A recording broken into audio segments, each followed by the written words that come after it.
I'm Michael McGilly, I'm one of the fellows at Minneapolis Heart Institute, and I'll be talking about a rare but a very challenging complication of TAVR. So, not sure if I can advance this. All right, so our patient is an 87-year-old. He came in with a exertional dyspnea class 3, had prior bypass with old patent grafts that were shown later on CT angiogram. He had an echo that showed severe low flow gradient, AS with an aortic valve area of 0.64. So we had a pre-TAVR CT. As you can see, area was about 435 millimeters square and perimeter of 75. And on the pre-TAVR CT, we see here severe focal calcification in the LVOT extended into the right coronary cusp. And we know this pre-procedure. And we discussed the patient in the multidisciplinary valve conference. And based on his annular size, we decided to go with the SAPIEN 326. That would be 19% oversized. Otherwise, the SAPIEN 23 would be about 7% undersized. So we proceeded normally with the TAVR using a minimalist approach, as we always do. Femoral access was pre-closed, and we deployed it using full volume, normal deployment. As you can see here, post-angiogram is pretty much okay with a very fine AR, but otherwise nothing. But after the procedure, we could see this flow going from the aorta to RV, and this was confirmed on the TTE the next day. So we got a CT. And as you can see, the CT beautifully shows the right coronary cusp to RV fistula. And as we see, it is exactly at the same site of the previous focal calcification. So that's the pre and post pictures showing it was probably complication of that focal calcification. So we sized it, and it was about 4 by 5 millimeters, which is pretty large. However, the patient was doing well clinically, but because of the large fistula, we decided to close it. So he went home, he came back after a week, and we used GA, we used TE guidance. We were planning to do a transcatheter rail to get good support. So we had both arterial and femoral access, arterial and venous access. And then we got TE that confirmed the presence of the fistula with a very severe flow. This our AP and lateral pictures. The angiogram shows, again, the fistula, obviously from the right coronary cusp going to the RV. So these are our steps. We started with an MP catheter and a glide wire using mother-daughter technique, and we passed through the fistula in the lateral position. And then after crossing, we used a 15 millimeter gooseneck snare. We snared it, and after snaring, we externalized it into the femoral vein.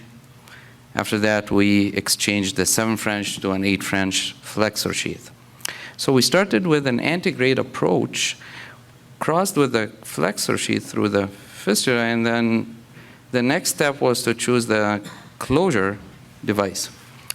So we decided to proceed with an AVP2, and as you can see, AVP2 has about 3 lobes, which improves rapid, faster occlusion. The AVP3 is unfortunately not available in the US, and the AVP4 is a much lower profile device, but doesn't have any retention discs. So we used an AVP2, and we sized it at 2:1, so we started with a 12 millimeter. As you can see here, the device was pretty small for the defect. If I let it play, it just pops out of the fistula. So we upsized it to a 16. We tried to get in with the 16, multiple attempts at deployment, but the device would not just sit in. The configuration was not ideal. moving on, again, when we deploy it, it just goes through the defect into the RV. So at this point, we decided to try another occluder. We tried the duct occluder, and it also did not work. It was not fitting very well into the fistula. So at this point, we did what I like to call similar to the hybrid algorithm. The antegrade did not work, so we decided to go retrograde. So we used the flexor sheath through the aortic side. We crossed. And then we again started with a 12 millimeter device, and that was small for the defect. And then upsized it to a 16. And then deployment was pretty much easier than the initial trial. As you can see, that this posed well. And then did some tugging, and it sets very well. We are on fluoroscopy. However, on the TEE, there was some residual flow. We thought it was not that huge, and we thought it was probably through the device, and it would occlude later. So the next day, we did a TTE. That still showed the flow. So we had some faith that it would close. And sent the patient home. He came back in a month, but it was still there. The flow was still there. The patient started to develop lower limb edema, which actually confirmed the initial decision that we should have closed it. And we got a CT that I showed the device was well seated, but still there was flow going peri-device from the aorta to RV. So the decision at this point is that we'll bring him back and try to reattempt percutaneous closure at this point. And I'd like to listen to what the panel would suggest at this point. A quick review of these reports, very, very rare, the aorta to RV, percutaneous closure, very rare reports. In one report, they used the ampular muscular VSD, but the defect was much smaller, and we felt that the VSD occluder would be too rough for the aorta. One report used a duct occluder, and we tried that and it didn't work. And in 2017, there is a beautiful review and report using an AVP4, an 8 millimeter AVP4 to close that fistula, but to size it 2:1 without a large fistula, we didn't think that that would work, especially with a high risk of embolization in the absence of retention discs. So in conclusion, we say that nodular calcification can be your enemy. It can lead to that RV fistula. Although rare, it can be treated percutaneously, but you probably will face some challenging situations, might try different occluder devices. Thank you. So what happened with the patient? Did you bring him back in? We will bring him back, yeah. Oh, you had That's that, the reason. So was there any talk about not doing a balloon expandable valve when you see alveolar calcium and do a self-expanding or mechanically expanded valve? That's an excellent question. And in our retrospect review of the case, we believe that probably a core valve would have been more suitable in this case. Yeah, or I mean, now the Lotus Or valves have actually been great. the Lotus. I mean, most of these fistulas happen from aggressive post-dilatation or oversizing of the balloon expandable valves. Mhm. The second question I have is, did you do a right heart cath to look for QPQS the first time when it was closed? So we did not, we already believed that it was large enough that it warrants closure, so we did not get the hemodynamics. And with the 5 millimeter fistula, we thought it should be occluded.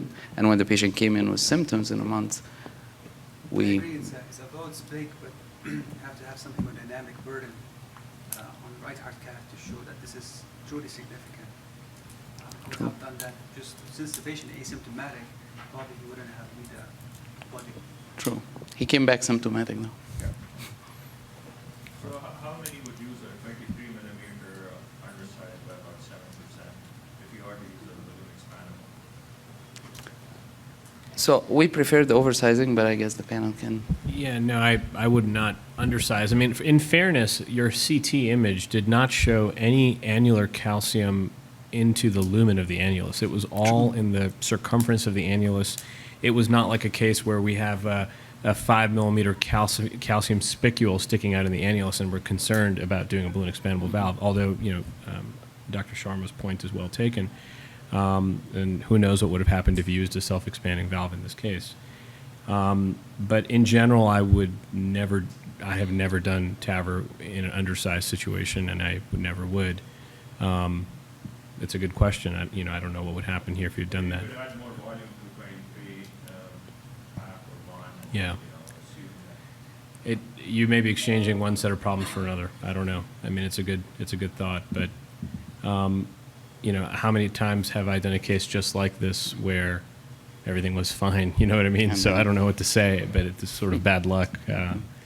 Maybe you can make a case report or a case series if others have had similar experiences where you can measure the distance from the outermost edge of the calcium to the inner edge of the right ventricle and make some fancy formula for predicting this scenario. Well, that's a great idea. Rare situation. I agree with the comments made about assessing hemodynamics and getting a right heart cath. It would have been nice to see what that was.